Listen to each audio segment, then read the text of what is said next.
Par communiquer ta parole ce matin. Je prie, Père, que l'huile du Saint-Esprit puisse couler au travers de ma vie.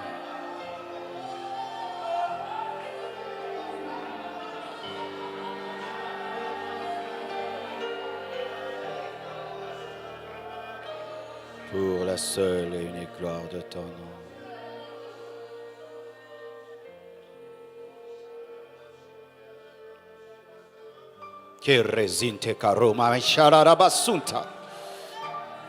Sois disposé, dit le Seigneur, car il te parlera. Sors de la distraction. Sors de la religiosité, dit le Seigneur. Sors de la distraction, sors de la religiosité. Oh yes, oh yes, oh yes, oh yes, oh yes. Korebosha.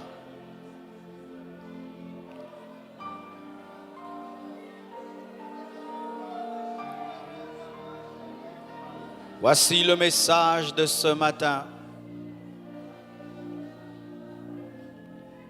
Il n'y aura pas que des mauvaises choses au temps de la fin. Le tableau des temps de la fin n'est pas qu'un tableau sombre. Vous êtes libre de vous asseoir ou de rester debout. Souvent, lorsqu'on parle des temps de la fin, on nous présente un tableau seulement noir, où il y a des épidémies, où il y a des famines, où il y a des guerres et des bruits de guerre. Mais ce n'est pas tout ce qu'il y aura. Aujourd'hui, je veux m'entretenir avec vous sur 4 signes positifs avant la fin. 4 signes positifs avant la fin. Et l'Esprit de Dieu va toucher plusieurs personnes ce matin. Car Dieu n'agit pas qu'en semaine, il agit aussi dimanche. Car souvent la religion nous dit que le dimanche, ça doit être un culte classique, un culte simple. Mais ça, c'est un culte de puissance, un culte prophétique, un culte de bouleversement des vies, un culte d'impactation, un culte de révolution. Il n'y aura pas que des mauvaises choses au temps de la fin. Il n'y aura pas que des mauvaises choses. Daniel 12, verset 4 nous dit: toi, Daniel, tiens secrètes ces paroles et scelle le livre jusqu'au temps de la fin. Plusieurs alors le liront et la connaissance augmentera. L'une des choses qui va arriver avant la fin, la connaissance va augmenter. L'intelligence va augmenter. Les hommes deviendront de plus en plus intelligents. Cela va se faire dans 2 dimensions. Premièrement, dans la dimension scientifique. L'homme va être capable de réaliser des grandes prouesses scientifiques, capable d'ouvrir un cerveau et de le fermer, capable d'ouvrir un cœur et de le fermer, capable d'opérer un autre homme à distance. L'homme va maîtriser davantage la robotique, l'informatique, la chimie, la physique. L'homme va envoyer davantage de navettes au-delà de la terre. Les diplômes qui hier étaient extraordinaires vont devenir simples et les hommes auront besoin de se recycler tellement que l'intelligence va augmenter. L'homme va maîtriser les lois physiques comme jamais auparavant. Et certaines questions qui étaient restées sans réponse dans le domaine scientifique vont trouver des réponses. Mais souvent, j'ai remarqué que dans ce domaine de l'intelligence scientifique, à cause d'un mauvais enseignement de l'Église, beaucoup de chrétiens n'en profitent pas. Alors qu'à la fin des temps, Dieu veut aussi que l'intelligence scientifique soit dans l'Église. Bezalel avait l'onction pour inventer et pour créer. Et je prie que Dieu vous rende intelligent. Qui vous rende intelligent. pour aussi créer des médicaments qui te révèlent que telle écorce mélangée à telle écorce peut donner tel produit, que Dieu te donne l'intelligence. Et je t'assure que si tu crois en Dieu, dans le domaine de l'intelligence aussi, il te donnera l'intelligence et la connaissance, car le Saint-Esprit n'est pas qu'un esprit de miracle et de prodiges, c'est aussi un esprit qui te permet de maîtriser la mathématique, de maîtriser la physique, de maîtriser la chimie, de maîtriser la robotique. Je répète, le Saint-Esprit peut te permettre de maîtriser la physique. Ce n'est pas le diable qui a créé la physique, mais c'est l'Éternel qui a créé la physique. Ce n'est pas le diable qui a créé la biologie, mais c'est Dieu qui a créé la biologie. Ce n'est pas le diable qui a créé l'anatomie, mais c'est Dieu qui a créé l'anatomie. Ce n'est pas le diable qui a créé les plantes, mais c'est Dieu qui a créé les plantes. Ce n'est pas le diable qui a créé l'univers, mais c'est Dieu qui a créé. Recevez l'intelligence des temps de la fin. Recevez l'intelligence des temps de la fin. Si au temps d'Israël, il y avait une tribu qui s'appelait Issachar, c'était des hommes qui avaient l'intelligence pour connaître et pour étudier les temps et les circonstances. En ce temps de la fin, nous avons besoin des hommes et des femmes intelligents, remplis de l'esprit et qui peuvent expliquer scientifiquement la Bible et qui peuvent expliquer bibliquement la science. Oh! Dieu veut que nous puissions avoir aussi des professeurs d'université qui maîtrisent aussi la comptabilité, qui maîtrisent l'économie, et entre les cours qui parlent de Jésus-Christ, et entre les cours qui parlent du Saint-Esprit, et entre les cours qui parlent de la sagesse de Dieu. Dieu veut aussi que les chrétiens soient des savants. Dieu veut aussi que nous soyons des savants. Bezalel était un savant. Si à côté d'un grand Moïse, il fallait qu'il y ait des Bezalel, en ce temps de la fin, les ministères apostoliques, doctoraux et prophétiques ont besoin des Bezalel, des hommes intelligents, des hommes qui maîtrisent l'Internet, des hommes qui maîtrisent les nouvelles technologies et qui nous permettent de prêcher l'évangile dans le monde entier. Que Dieu répande cet esprit dans l'église, que Dieu répande cet esprit dans l'église, que Dieu répande cet esprit dans l'église. La plupart des temps, l'intelligence a été méprisée dans les églises. Lorsque quelqu'un est intelligent, on dit qu'il est charnel. Lorsque quelqu'un est intelligent, on dit qu'il est orgueilleux. Et ainsi, l'église devient l'endroit de la médiocrité, où même certains parents ne veulent pas que leurs enfants aillent dans les églises, parce que là-bas, on modèle les gens que vers le bas, vers le bas, vers le bas, vers le bas, vers le bas. Nous devons constater que les gens venant à l'église deviennent de plus en plus intelligents. Tu ne dois pas venir à l'église et puis tu perds ton français. Ou tu viens à l'église, tu perds l'anglais. Tu viens à l'église, tu perds tes aptitudes. Non, ce n'est pas la parole. Dieu rend intelligent. Dieu rend compétent. Dieu rend capable. Dieu restaure aussi le cerveau. Dieu restaure aussi le cerveau. Dieu restaure aussi le cerveau. Dieu restaure le cerveau, Dieu restaure le cerveau, Dieu restaure aussi le cerveau. Mais la Bible dit les gens liront et deviendront intelligents. C'est qu'il y a la part de l'homme. Quel que soit le plan de Dieu de te rendre intelligent, il y a ta part, tu dois ouvrir les livres. Tu dois te cultiver. Tu dois tendre vers les choses qui sont excellentes. Tu ne dois pas faire entrer dans ta tête n'importe quoi. Tu ne dois pas écouter n'importe quoi. Mais tu dois te disposer à recevoir la connaissance et l'intelligence. N'allez pas sur Internet pour devenir bête.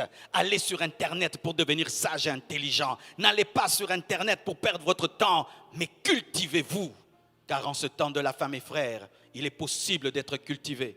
Même si tu n'as pas un grand diplôme, tu peux connaître des choses qui dépassent même ceux qui étudient. Si tu sais les chercher sur Internet, allez sur Internet pour devenir intelligent. Et prenez cette intelligence, mettez-la dans la Bible, mettez-la dans la parole, mettez-la dans la Bible. Pourquoi dans le monde, l'intelligence est en train de croître? Si dans l'église, l'intelligence ne grandit pas, nous n'allons pas les gagner. Les enfants d'aujourd'hui, il a 14 ans, ils connaissent tellement de choses. Quel niveau d'intelligence? Mais lorsqu'on vient à l'église, si tu es intelligent, on pense que tu es charnel. Et chaque fois qu'on peut parler intelligemment à l'église, il ne faut pas le faire. Pourquoi les gens ne vont pas comprendre? Vous allez comprendre. Les hommes seront de plus en plus intelligents. La connaissance augmentera. Mais pas seulement la connaissance intellectuelle, la connaissance de la parole augmentera. Bien-aimés, il y a des versets qui n'étaient pas maîtrisés, qui seront maîtrisés. Il y a des dimensions en Dieu qu'on ne comprenait pas que nous allons comprendre. Il y a des choses, mes frères et sœurs, quand tu lisais, c'était scellé. Maintenant, ça va s'ouvrir. Lorsque Daniel a vu, c'était scellé. Mais en notre temps, c'est ouvert. Alléluia. Car lorsque tu lis le livre de Daniel, tu compares le livre de Daniel au livre d'Apocalypse, tu croirais que Daniel c'est Jean et Jean c'est Daniel parce qu'ils avaient le même esprit. Mais certaines choses que Daniel a eu à voir et certaines choses que Jean a vues n'étaient pas révélées à ces prophètes qui les annonçaient. Mais pour nous les hommes de ce temps, nous comprenons davantage Apocalypse plus que Jean d'Apocalypse et nous comprenons davantage Daniel plus que Daniel. Pourquoi? Parce que ces révélations ont été scellées pour être déchirées en notre temps. Lorsque Jean parlait de la marque de la bête, il ne comprenait pas. Nous comprenons davantage la marque de la bête. Lorsque Jean parlait des étoiles qui tombaient dans l'eau, nous comprenons que ce ne sont pas d'abord des étoiles, mais ce sont des bombes qui tombent dans l'eau. Lorsqu'il parlait des autos blindés, il pensait que c'était des chevaux, mais nous savons que ce sont des autos blindés. Nous avons la révélation de ce qui était scellé pour Daniel. À la fin des temps, l'Esprit de Dieu va révéler la parole. Un nouveau converti va maîtriser la parole comme s'il avait 10 ans dans le Seigneur. Et même si on t'appelle orgueilleux, ce n'est pas l'orgueil, c'est la saison.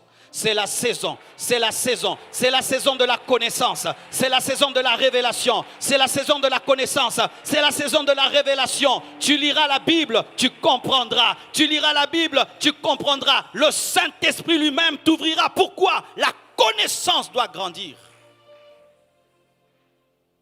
Préparez-vous à ce que Dieu vous révèle les mystères des temps de la fin. Préparez-vous à ce que Dieu vous révèle certaines prophéties et les détails de certaines parties de la Bible. Et que certaines choses qui étaient sombres deviennent lumineuses en ce temps de la fin. La connaissance augmentera dans l'église. Les niveaux de prédication vont monter dans les églises.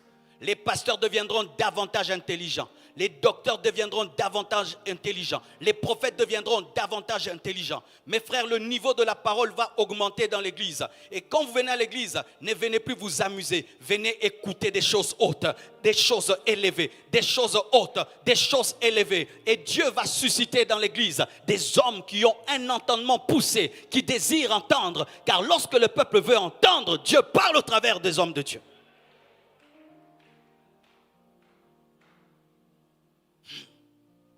Lorsqu'un enfant vient de commencer à étudier, on lui parle des couleurs.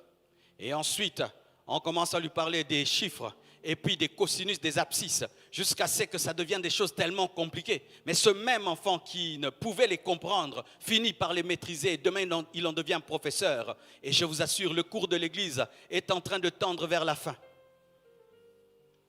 Et des choses compliquées vont être enseignées. Des choses compliquées vont être révélées. Mais l'église véritable du Seigneur va les comprendre parce qu'elle est déjà mûre pour les saisir. C'est pourquoi vous ne devez pas toujours tirer les hommes de Dieu en arrière, afin qu'ils vous prêchent toujours les bouillies spirituelles de la bénédiction et de la bénédiction. De plus en plus, les pasteurs vont être eschatologiques. Ils vont davantage expliquer les choses de la fin. Pourquoi? Parce qu'ils doivent préparer l'épouse à rencontrer l'époux. Et il faut qu'on vous parle des choses qui touchent à la fin. Tu ne peux pas être un prédicateur spirituel et lire la parole et ne pas trouver l'eschatologie en ce temps de la fin. Parce que l'Esprit de Dieu est en train de faire qu'une seule chose en ce temps de la fin. Préparer l'église, préparer l'église, préparer l'église, préparer l'église, préparer l'église. La connaissance va augmenter.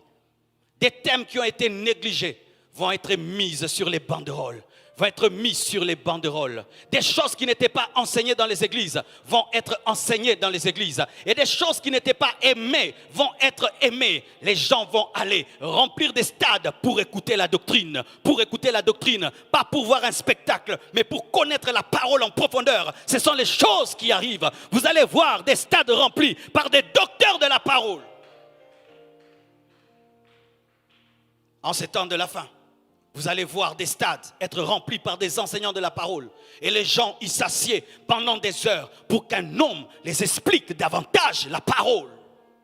La connaissance augmentera dans l'église et dans le monde. Mais dans l'église, il y aura une double connaissance. La connaissance scientifique et la connaissance spirituelle. Que Dieu te l'accorde. Que Dieu te l'accorde.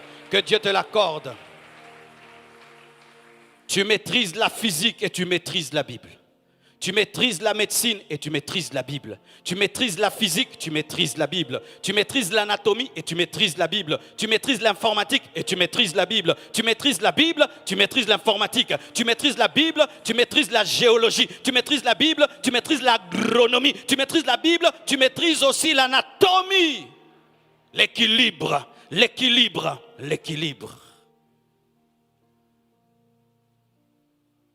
Dieu est en train de chercher des hommes qui vont accepter cette dimension. Et si tu y crois, tu verras mon frère, même ton père qui t'a engendré serait étonné de ton intelligence. On va dire ça vient de qui? Pas du grand-père, ni de la grand-mère, ça vient de l'esprit, ça vient de l'esprit. C'est Dieu qui a créé le cerveau, ce n'est pas le diable, c'est Dieu qui a créé le cerveau. Dis avec moi, je suis intelligent. Dis-le encore. On t'a trop dit que tu es bête. Aujourd'hui, dis, je suis intelligent. Je suis intelligent. Je comprends. Et tu enseigneras. Tu enseigneras la parole. Tu enseigneras la parole. Des temps arrivent où même le bébé spirituel va expliquer la doctrine. Des temps arrivent où même le bébé spirituel va déchirer la parole et expliquer. On lui posera la question, tu es pasteur? Il dit non, je viens de me convertir, mais je maîtrise.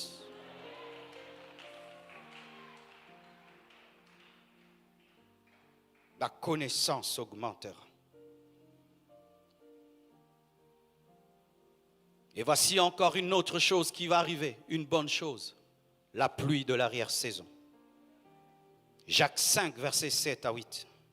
Soyez donc patients, frères, jusqu'à l'avènement du Seigneur. Voici le laboureur attend le précieux fruit de la terre.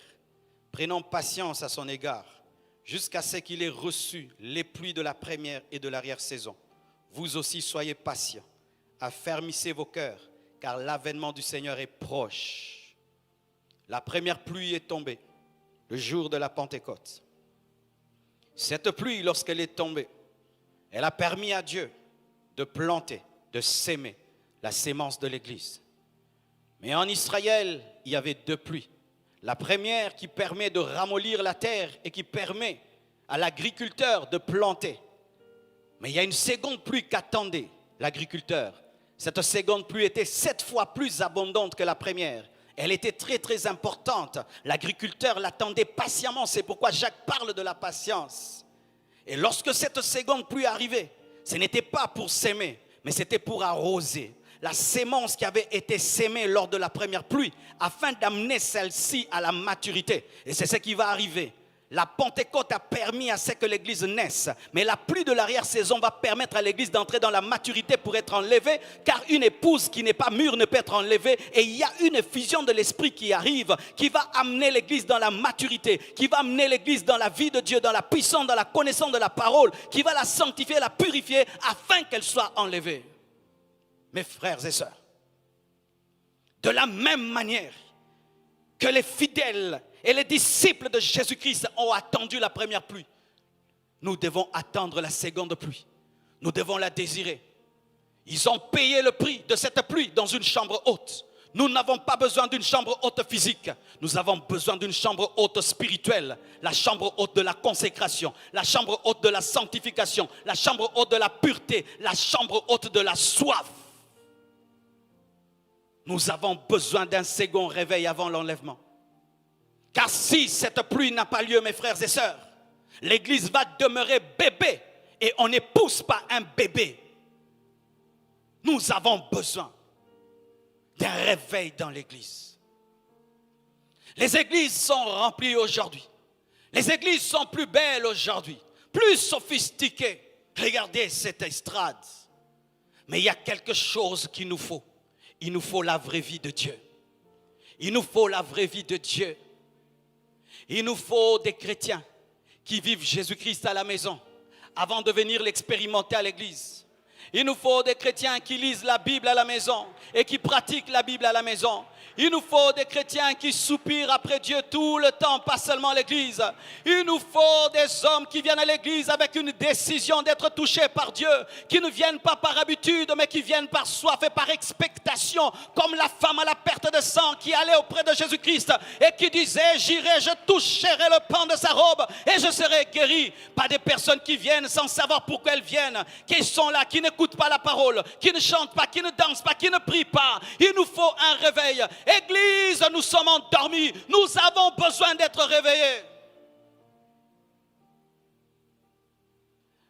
Le sommeil n'est pas la mort. La mort n'est pas le sommeil, mais le sommeil est semblable à la mort. Ce qui fait que l'homme qui est endormi, des fois, se contente de son sommeil parce qu'il dit: je ne suis pas mort.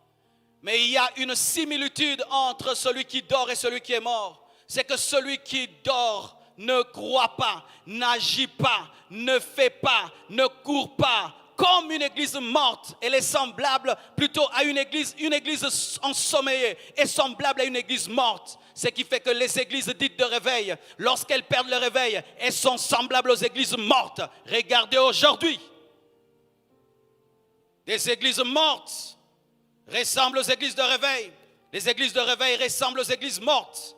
Là-bas, il y a le péché. Chez nous, il y a le péché. Là-bas, il y a le scandale. Chez nous, il y a le scandale. Là-bas, il y a le tribalisme. Chez nous, le tribalisme. Là-bas, on se bat. Chez nous, on se bat.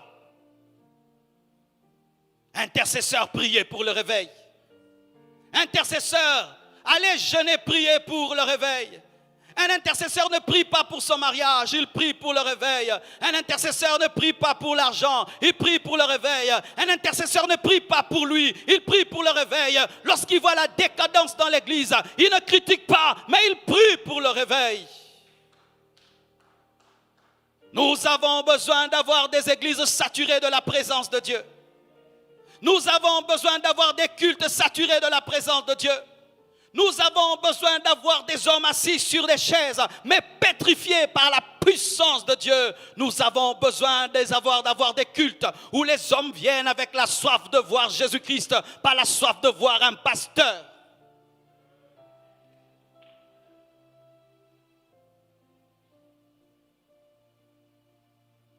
Il nous faut la vie. Il nous faut la vie. Lorsque la seconde pluie vient, elle vient avec le vin abondant. Le vin symbolise dans la parole la vie de Dieu, la vraie vie de Dieu. Des gens qui se convertissent et ils ont la sainteté. Ils se convertissent à l'amour. Ils se convertissent à l'humilité. Pas des gens qui disent être convertis, orgueilleux comme des païens, impudiques comme des païens.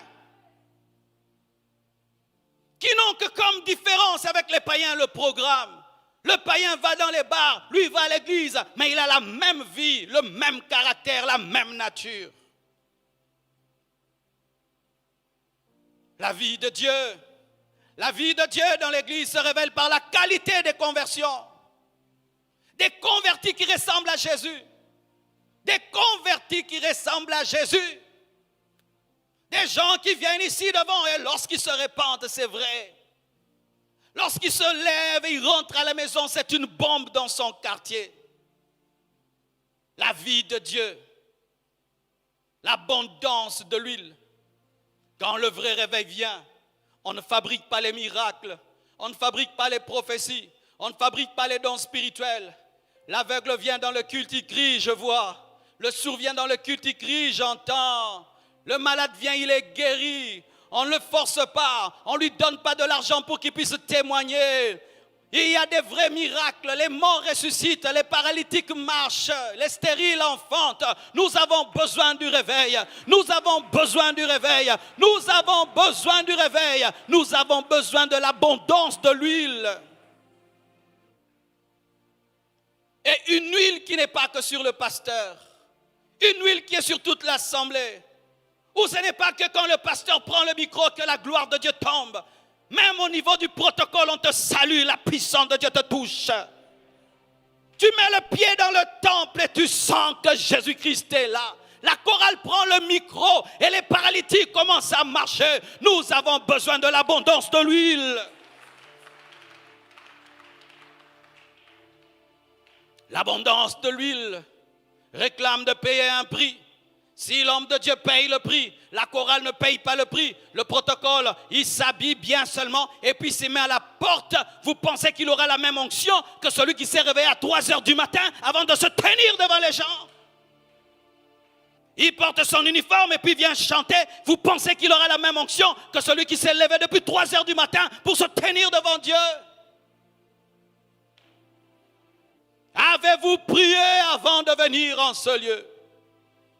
Avez-vous prié Dieu lui disant, Seigneur, je vais à l'église, je prie que tu mettes ta parole dans la bouche de mon pasteur pour me parler? Ou vous avez arrangé que vos vêtements et vous êtes venus comme pour écouter un professeur? C'est pourquoi vous sortez des cultes. La parole ne vous touche jamais parce que vous ne la demandez pas.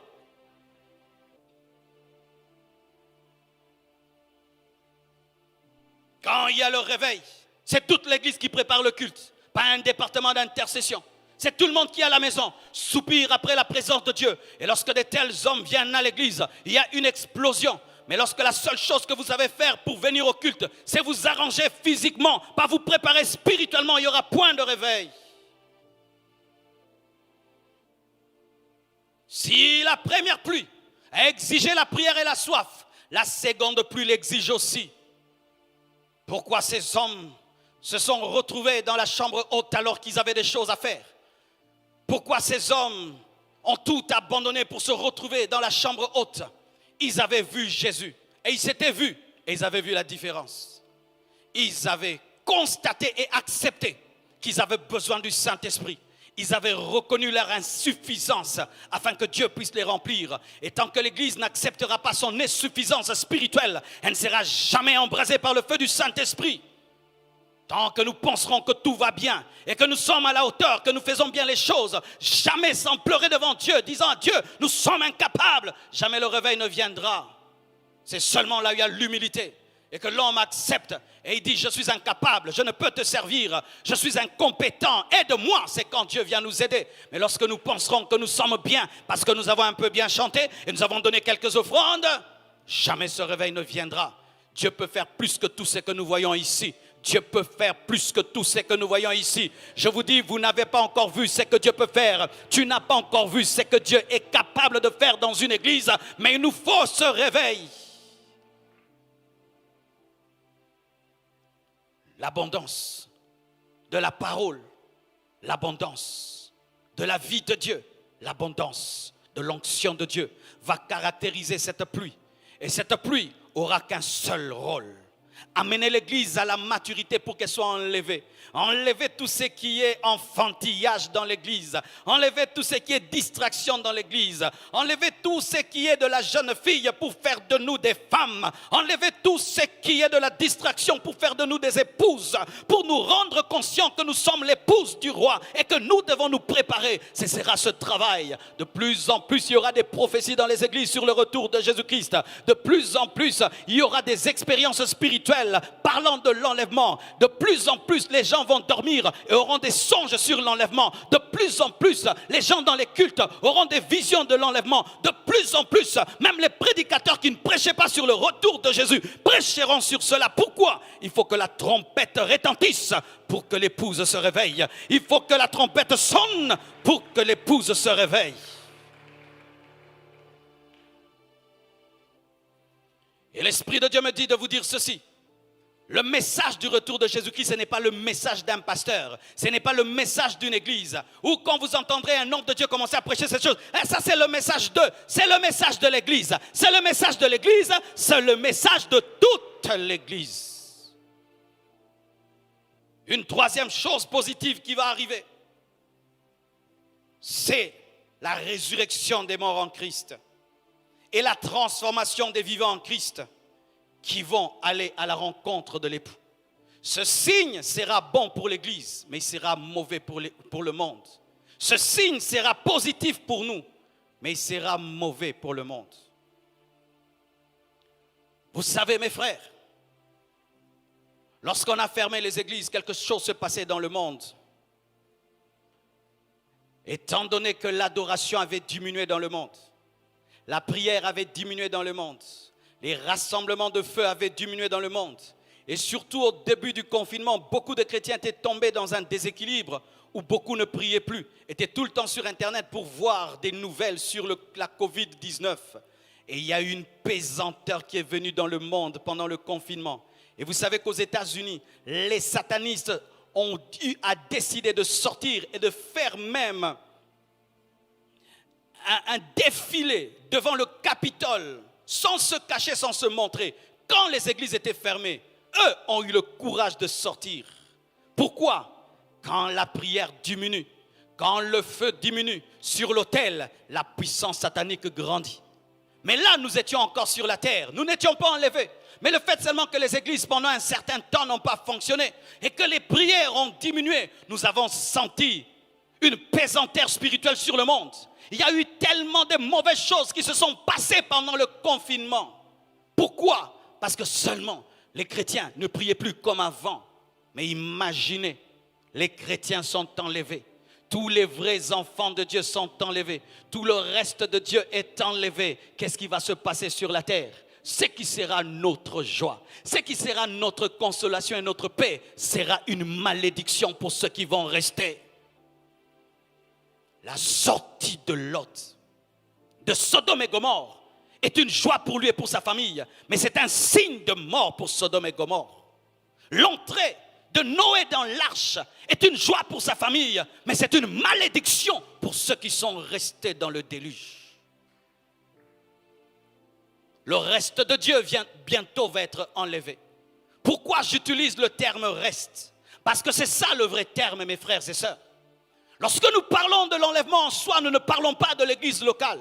Lorsque nous parlons de l'enlèvement en soi, nous parlons de l'épouse. Nous parlons des vrais chrétiens, du reste de Dieu. Reste, l'image, c'est celle-ci. Lorsqu'on coupe un arbre, il y a toujours des rejetons qui restent. Même si l'arbre est coupé, il y a quelques racines qui restent. Ainsi peut repousser. Et il en est ainsi avec l'église. Lorsque le péché sévit dans l'église, il y a des chrétiens qui refusent le péché.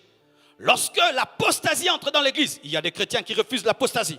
Lorsque la séduction entre dans l'église, il y a toujours des gens qui refusent. Et je m'adresse à ces hommes. Bientôt vous serez enlevés. Bientôt vous serez enlevés. Bientôt vous serez enlevés. Bientôt vous serez enlevés. Reste de Dieu, prépare-toi. Bientôt tu seras enlevé.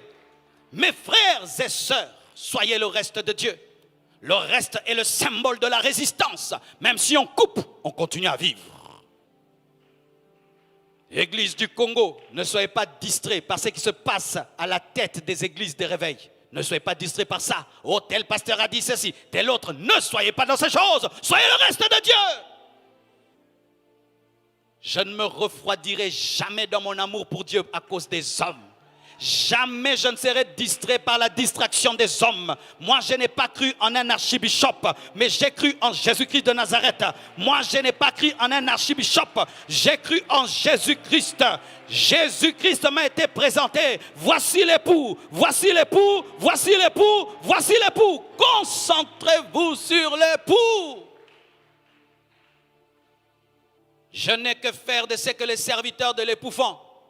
Je ne serai jamais distrait par les serviteurs de l'époux. Je suis concentré sur l'époux. Je ne serai jamais distrait par ceux qui sont dans la barque s'ils sont en train de se chamailler. Je regarde à celui qui me dit « Pierre, viens marcher sur l'eau ». Concentre-toi sur celui qui t'a appelé. Concentre-toi sur celui qui est mort à la croix. Concentre-toi sur celui qui a versé son sang. Ne te concentre pas sur les discussions sur Internet, sur les accusations, sur les insultes. Concentre-toi sur Jésus-Christ. Ne te concentre pas sur les scandales. Concentre-toi sur la croix.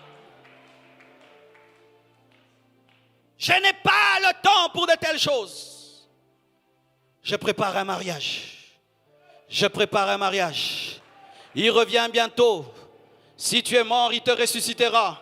Et si tu es vivant, il te transformera. Alléluia. Si tu es mort, il te ressuscitera. Et si tu es vivant, il te transformera. Regardez vos corps, regardez-les.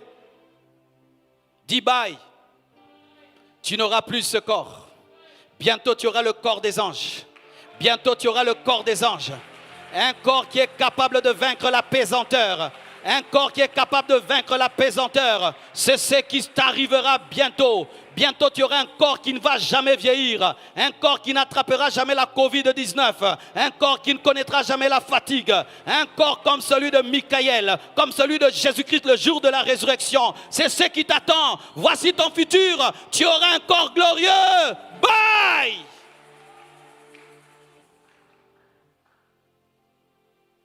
Un événement nous attend.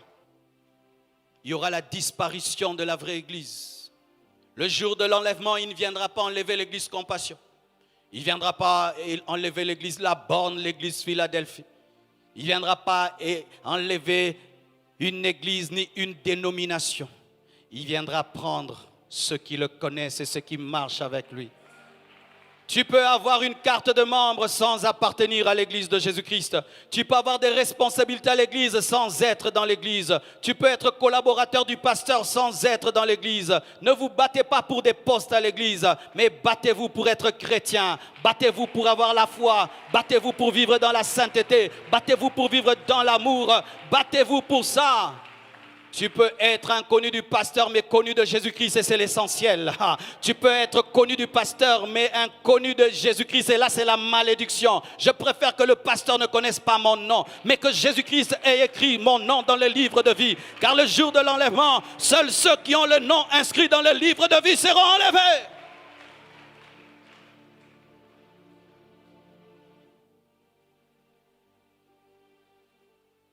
Hmm.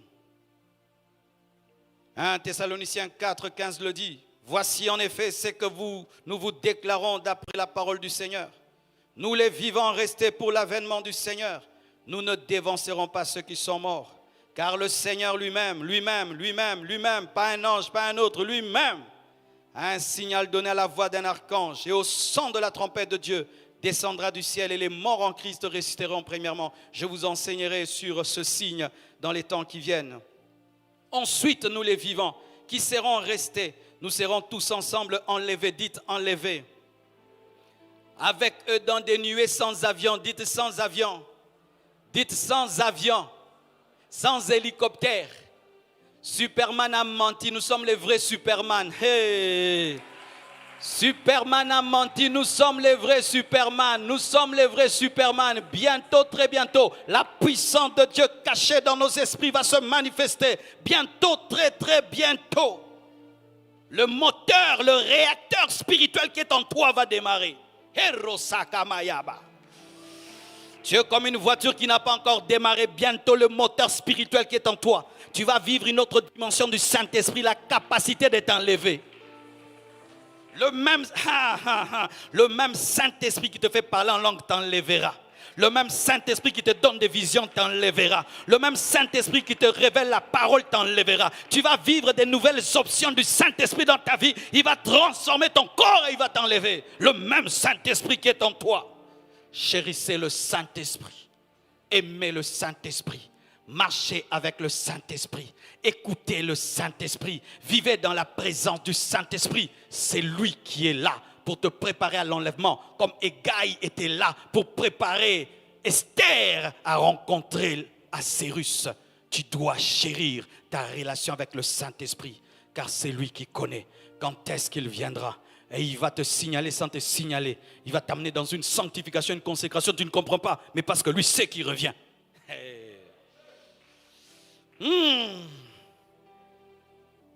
Alléluia.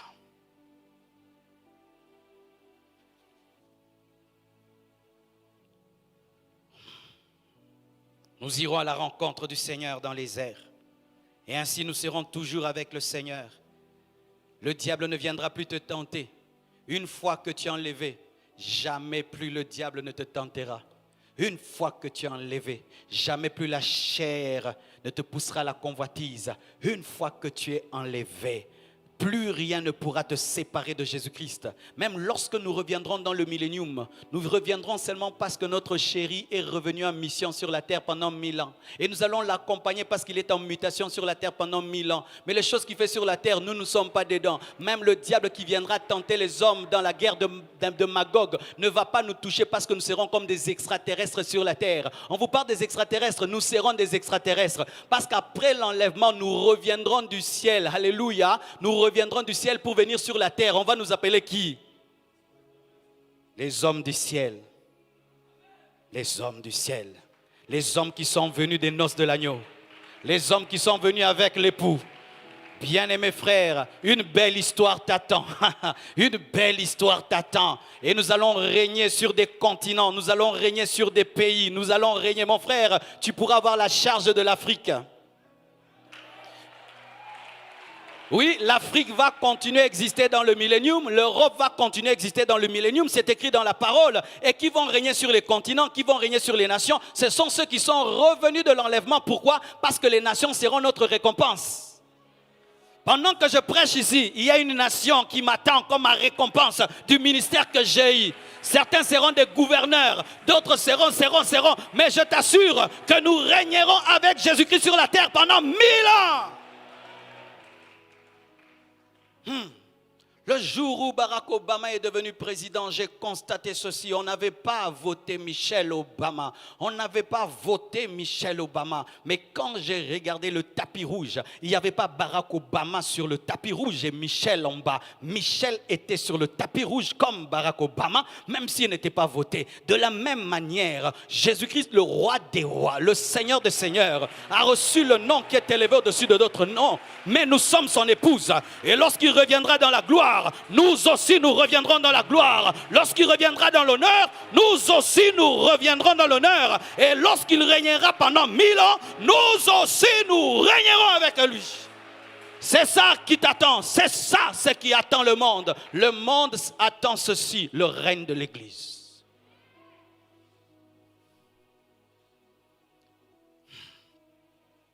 Terminons, mes frères.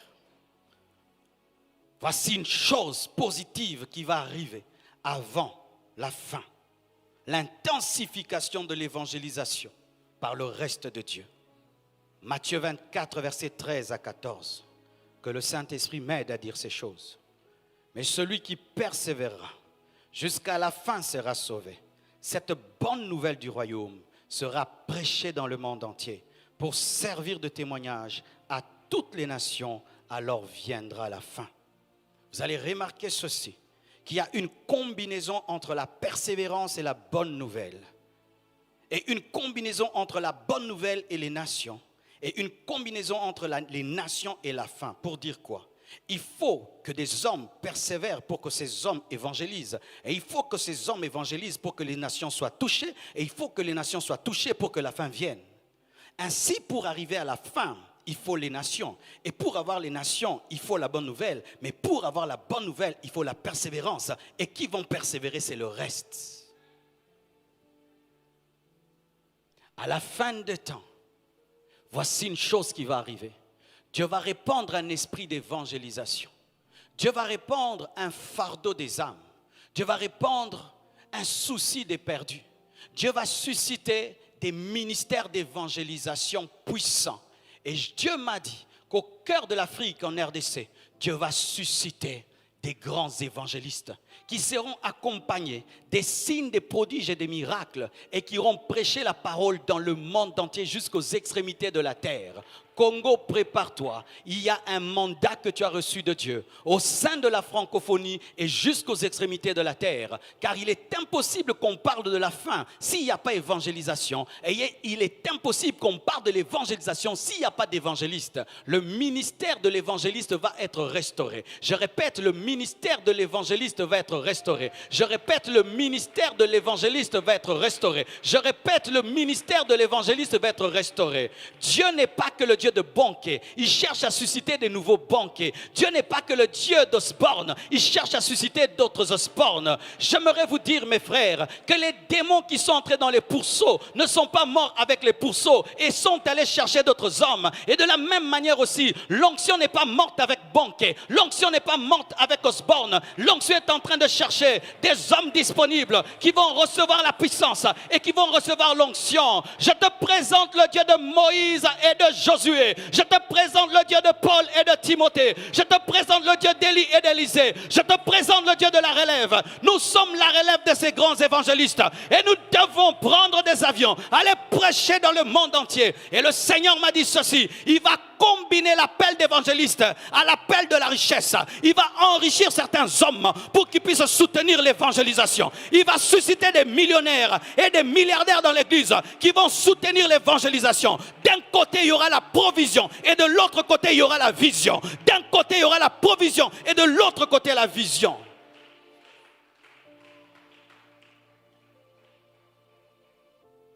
L'onction qui était sur banquet n'est pas morte. L'onction qui était sur Osborne n'est pas morte. Des hommes qui pouvaient bouger l'Afrique. Des hommes qui, avec un évangile simple, pouvaient bouger le monde. Cette onction est en train de chercher des hommes et des femmes en ce temps de la fin. Mais cette onction sera décuplée, sera ajoutée, car celui qui reçoit l'onction d'Élisée doit faire plus que Élie. Et je vous assure, mes frères et sœurs, des temps arrivent où au cœur de l'Afrique vont sortir des puissants évangélistes qui ne vont pas prêcher pour l'argent, qui ne vont pas prêcher pour la gloire, mais qui vont prêcher parce qu'ils ont la passion des âmes. Et je prie qu'en ce lieu, que de tels hommes soient révélés.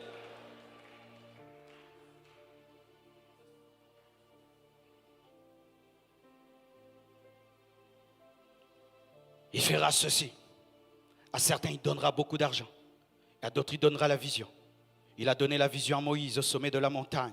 Mais au sommet de la montagne, il ne lui a rien donné, rien que la vision. Mais au bas de la montagne, il a donné la provision. Pendant que certains seront en train de trouver et de recevoir des onctions, Dieu va commencer à donner l'argent à d'autres. Et lorsque ces deux catégories d'hommes vont travailler ensemble, il y aura des croisades, il y aura des évangélisations, il y aura des églises qui vont naître. Et je prie que Dieu te donne l'onction de richesse, mais qui te donne aussi la libéralité lorsque tu auras cette richesse.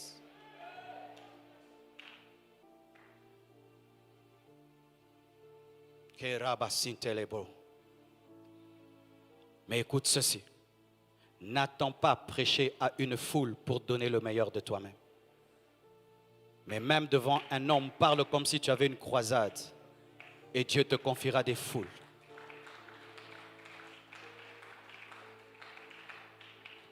Ne dis plus jamais que l'onction est américaine. Ne dis plus jamais que l'onction est nigériane. En ce temps de la fin, Dieu cherche des passionnés qui pleurent quand ils voient les âmes mourir dans le péché. Qui tombent malades quand ils voient le péché en train de croître. Qui regardent des hommes avec les yeux de Dieu remplis de compassion. Dieu est en train de chercher de tels hommes. Je vous assure, mes frères et sœurs, bientôt, très bientôt, des hommes se réveilleront en train de pleurer. Parce que Dieu leur a donné des visions, des âmes qui vont en enfer. Des vrais appels vont se manifester. Des gens vont arrêter de travailler et vont aller en mission dans un lieu perdu, disparaissant, rien que pour les âmes. Des voyages pour des besoins égoïstes et personnels vont être transformés en mission d'évangélisation. Des gens vont chercher des visas et des billets, ils vont les payer, ils vont aller en Angleterre, mais il arrive là-bas, Dieu lui donne la compassion des âmes et il devient un gagneur d'âmes.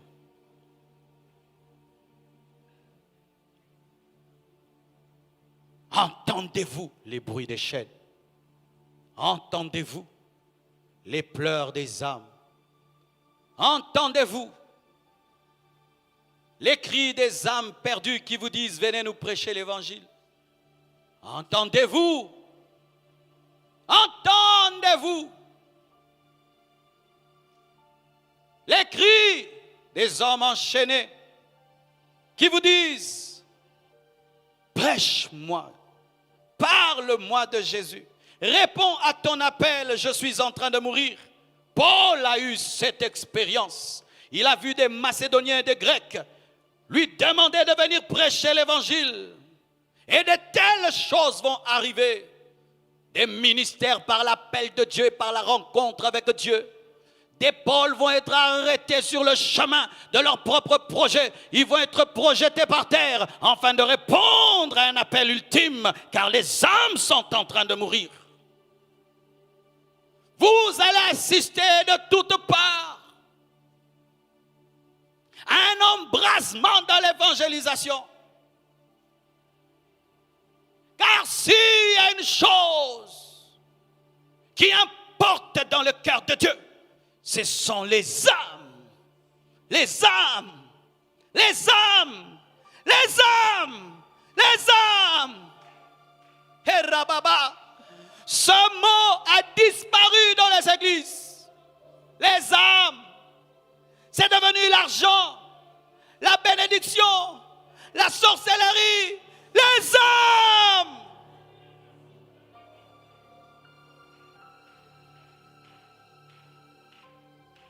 Les âmes meurent pendant que nous avons la parole de leur salut.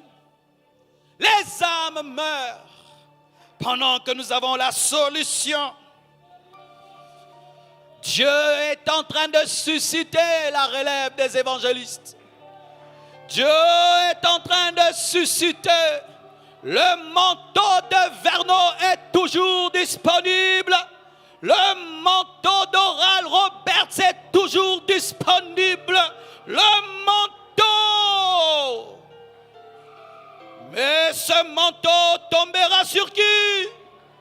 Il ne tombera pas sur tous les fils de prophètes, mais il tombera sur Élisée. Il ne tombera pas sur tous les fils de prophètes, mais il tombera sur Élisée. Une relève préparée, une relève passionnée, une relève qui a la vision du maître. Église, église, les âmes sont en train de mourir pendant que vous êtes en train de vous battre. Les âmes sont en train de mourir pendant que vous courez derrière la bénédiction. Les âmes sont en train de mourir pendant que vous êtes en train de vous critiquer. Les âmes sont en train de mourir pendant que vous faites des débats de doctrine. Les âmes sont en train de mourir pendant que vous venez à l'église, vous montrez vos vêtements, vos habits. Les âmes sont en train de mourir pendant que vous jouez avec la Bible.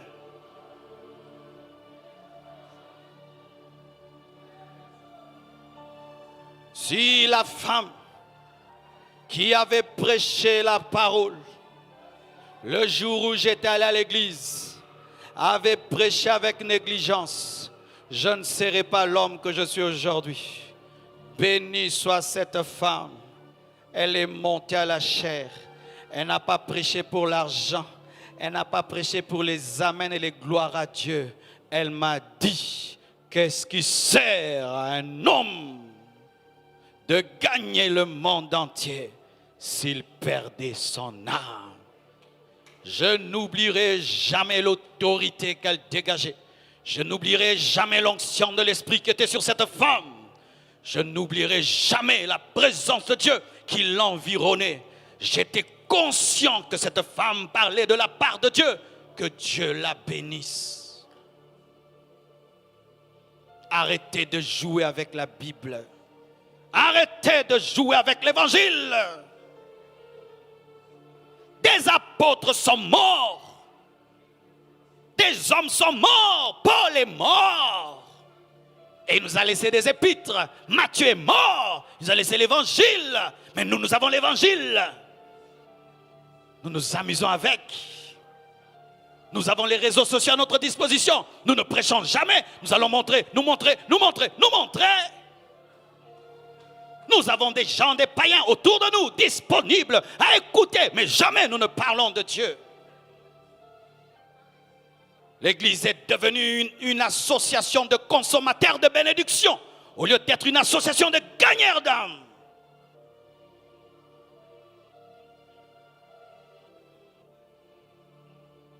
Frères et sœurs, si tu pouvais savoir à quel point le ciel est ouvert, à quel point le Saint-Esprit est disponible, à quel point l'onction de Dieu est en train de chercher des hommes, si tu pouvais savoir, si tu pouvais savoir. Devenez des signes des temps de la fin, des signes positifs de l'évangélisation, et que par toi, cette parole des Écritures puisse s'accomplir. Que Dieu vous bénisse abondamment. Alléluia. Alléluia. Alléluia. Alléluia. Alléluia. Alléluia. Est-ce qu'on peut être debout, s'il vous plaît? Alléluia. Doucement. Alléluia. Laisse Dieu bouleverser ta vie. Il a bouleversé ma vie. J'avais des projets dans ma vie. Être ingénieur en aéronautique. Être un bon chrétien qui va à l'église, qui s'assied, qui dit Amen. Mais quand il est venu, il a tout bouleversé. Et je lui rends grâce de l'avoir fait, car ça fait de moi aujourd'hui une bénédiction pour des millions d'hommes et des femmes. Peux-tu lever les mains et être disponible à ce que Dieu accomplisse dans ta vie? Il y a des gens, leur vie va changer aujourd'hui. Je vous dis la vérité. Leur vie va changer aujourd'hui. Ce culte va entrer dans l'histoire de leur vie. Père, au nom de Jésus, je te demande de rencontrer les hommes et les femmes pour lesquels ce message a été proclamé, qui ne demeurent pas tels qu'ils étaient, Père, qu'ils ne demeurent pas tels qu'ils étaient. Là où tu es, que tu sois devant, que tu sois derrière, que tu sois dehors, que tu sois au gradin, que tu sois dans la salle polyvalente ou dans la salle H24, là où tu es, ce qui doit t'arriver ce matin puisse t'arriver. Reçois, reçois, reçois, reçois, reçois, reçois, reçois, reçois, reçois, reçois, reçois, reçois, reçois, reçois, reçois, reçois, reçois, reçois. Recevez! Change-moi la musique. Alléluia. Évangéliste, évangéliste, gagneur d'âme, signe des temps de la fin. Où es-tu? Où es-tu? Où es-tu, évangéliste? Où es-tu, missionnaire? Le Seigneur nous a dit de commencer une école missionnaire ici. Où êtes-vous? Recevez le feu de l'évangile. Recevez le feu de l'évangile. Recevez le feu de l'évangile. Recevez le feu de l'évangile. Recevez le feu de l'évangile. Recevez le feu de l'évangile au nom de Jésus-Christ. Eriabasha. Mandababasaya. N'aie pas peur, dit le Seigneur, je serai avec toi. Tu ouvriras ta bouche et je parlerai. Tu ouvriras ta bouche et je parlerai. Je ne te dis pas de les transformer, je te dis de témoigner. Je ne te dis pas de les transformer, je te dis de témoigner. Va parler, va témoigner, va témoigner, va témoigner, va témoigner, va témoigner. Oh, alléluia.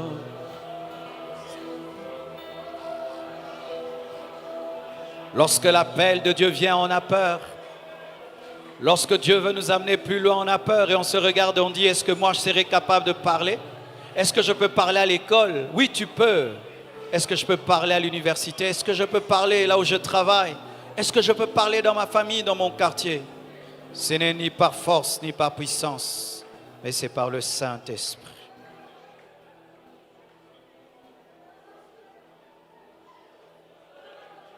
J'invite tous les hommes qui veulent donner leur vie à Jésus-Christ. Tu es, c'est vrai, à l'église, mais tu veux devenir la vraie église de Jésus. Le Seigneur t'a parlé, tu étais convaincu que toi aujourd'hui tu rateras l'enlèvement. Ne reste pas là où tu es debout, assis. Ne reste pas là-bas. Fais un acte de foi, un acte de repentance, un acte prophétique et quitte ta place. Viens rapidement ici devant afin de dire à Jésus-Christ, sauve-moi, sauve-moi de partout où vous êtes. Je vous prie de vous approcher car aujourd'hui c'est le jour de votre salut. Venez, venez, venez, venez, venez, ni par force, ni par puissance, mais par ton esprit. Alléluia. Portez correctement vos masques et ne vous touchez pas. Portez correctement vos masques et ne vous touchez pas.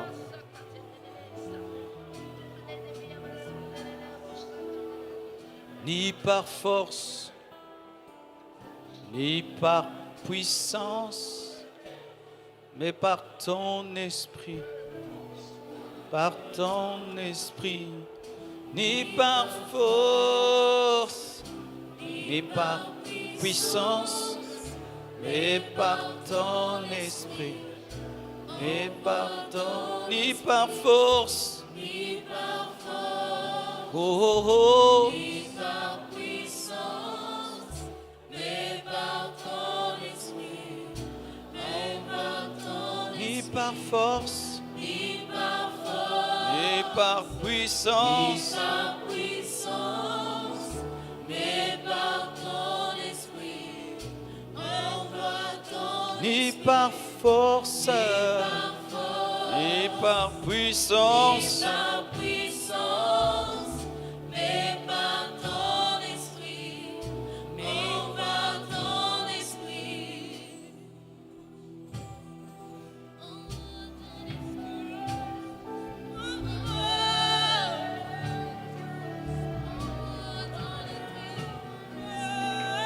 Que ton feu embrase ma vie, que ta flamme vienne sur moi, oh, que ton feu embrase ma vie, que ta flamme vienne sur moi, que ton feu, que ton feu, que ta flamme brûle sur moi. Priez avec moi, s'il vous plaît. Plusieurs ont fait cette prière et leurs vies ont été bouleversées. Quand est-ce que cette prière marche? C'est lorsque tu fais de cette prière la tienne. Je vous supplie, mes frères, n'allez pas en enfer. Je vous supplie, mes frères, ne ratez pas l'enlèvement. Je vous supplie, mes frères, soyez sérieux avec Dieu. Je vous supplie, mes frères, ne soyez pas des hypocrites. Ne vivez pas pour les hommes. L'homme ne voit pas tout. Mais Dieu voit tout.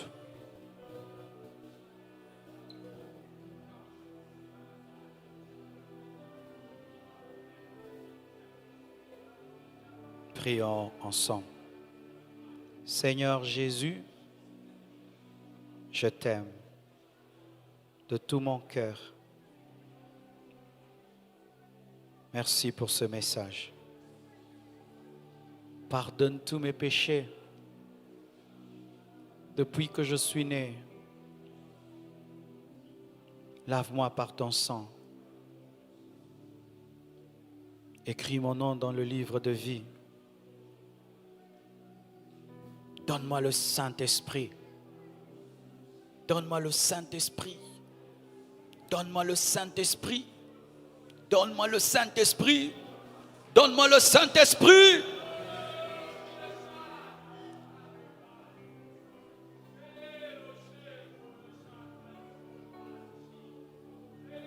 Je confesse de ma bouche le Seigneur Jésus-Christ et je crois dans mon cœur que Dieu l'a ressuscité d'entre les morts. Je suis sauvé. Je suis sauvé. Je suis pardonné. Je suis justifié. Je ne rentrerai plus jamais dans mes anciens péchés. Plus jamais. Je deviens ce matin, par la puissance de Dieu, une nouvelle créature. Amen. Amen. Amen. Gloire à Dieu.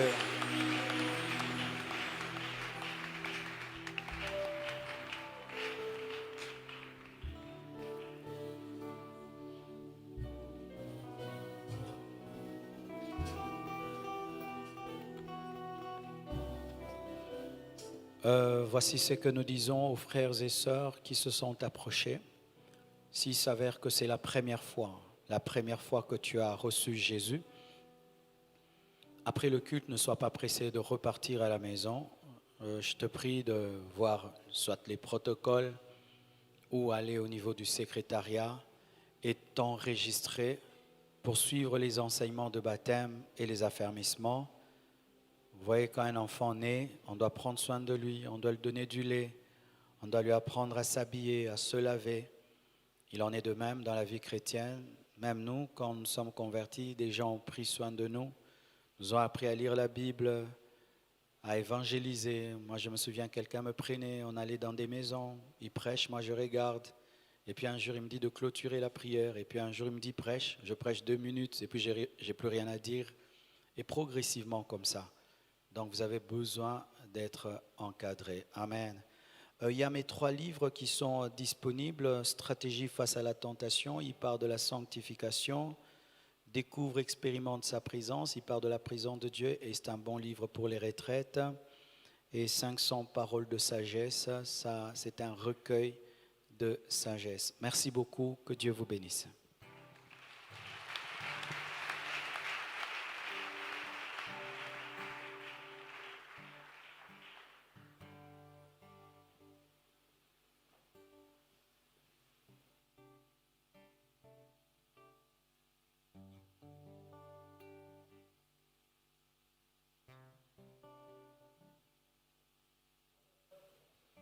Gloire à Jésus. Est-ce que nous pouvons encore une fois de plus acclamer à la gloire du roi? Merci Jésus pour cet impact que tu donnes à nos vies. Sous cette atmosphère, nous voulons apporter nos offrandes.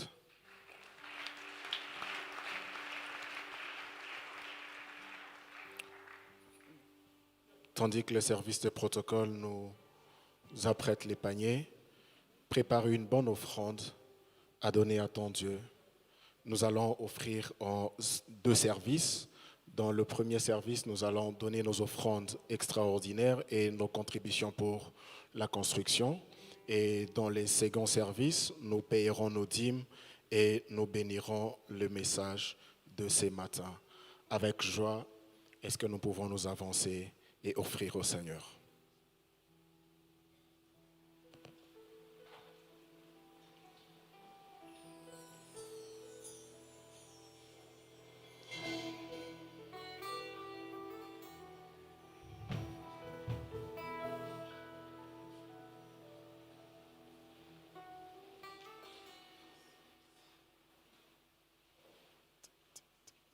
Voici la fin de mes souffrances. Parce qu'en Jésus, je suis sauvé. J'ai la victoire sur tout ce monde. Un jour j'irai près du Seigneur. Voici la fin de mes souffrances. Parce qu'en Jésus, je suis sauvé. J'ai la victoire sur tout ce monde. Un jour j'irai près du Seigneur. J'irai là-bas parmi les anges, près de Manuel me consoler, passant mon temps à la louange. Dire à Jésus un grand merci. Gloire à Dieu, nous approchons pour les seconds services. Nous payons nos dîmes et nous scellons les messages de ce matin. Approchons-nous. En ce moment, je suis devenu citoyen du ciel. J'ai une nouvelle vie en Jésus. Ma vie passée a été clouée. Je ne peux plus y retourner. Car en ce moment, je suis devenu citoyen du ciel. J'ai une nouvelle vie en Jésus. Ma vie passée a été clouée. Je ne peux plus y retourner. J'irai là-bas parmi les anges. Gloire à Dieu, nous prions au service de protocole de nous ramener les paniers et nous donnons dans l'entretemps quelques communiqués et annonces.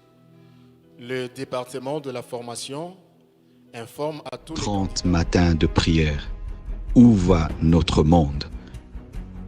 Du 15 août au 13 septembre 2020, nous aurons 15 orateurs. Tu dois avoir la foi et la foi te permettra de monter sur des choses qui dominent les autres. Et Dieu nous parlera de 6h à 8h. Une convention en présentiel et en live. Soyez les bienvenus. 30 matins de prière. Où va notre monde? Du 15 août au 13 septembre 2020, nous aurons 15 orateurs. Tu dois avoir la foi et la foi te permettra